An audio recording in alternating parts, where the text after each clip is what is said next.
ఆషాఢమాసం వచ్చేటప్పటికి కొత్తగా పెళ్ళైనటువంటి దంపతుల్ని ఒక చోట ఉండొద్దు అంటారు.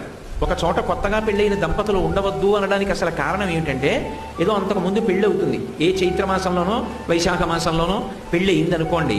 అయితే కొత్తగా పెళ్ళయింది కదూ, వాళ్ళిద్దరికీ సంతోషంగా ఉంటుంది. యువతల శ్రావణ మాసం వచ్చేటప్పటికి వాన పడుతుంది. ఈ వాన పడేటప్పటికి విత్తనాలు చల్లాలి, లేకపోతే పంట రాదు.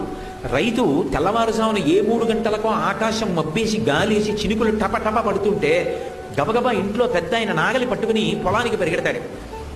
కొడుకు కొత్తగా పెళ్ళయింది, తండ్రి వెంట వెళ్ళాలి, కానీ కొత్తగా పెళ్ళయింది కదూ, భార్యతో కలిసి పడుకుని ఉండిపోతే అత్తగారికి కోపం వస్తుంది. పెద్ద ఆయన మామగారు వెళ్ళారు, నువ్వు లేచి మీ ఆయన్ని వెళ్ళండి మీరు కూడా అని చెప్పి పంపించద్దా, నువ్వు అలా పడుకున్నావు మీ ఆయనతోటి అంటుంది. ఈ ఒక్క నెల ఆషాఢమాసంలో కానీ వాళ్ళిద్దరూ వేరుగా ఉన్నారనుకోండి, 6 నెలలు తినడానికి కావలసినటువంటి పంట వస్తుంది. అందుకని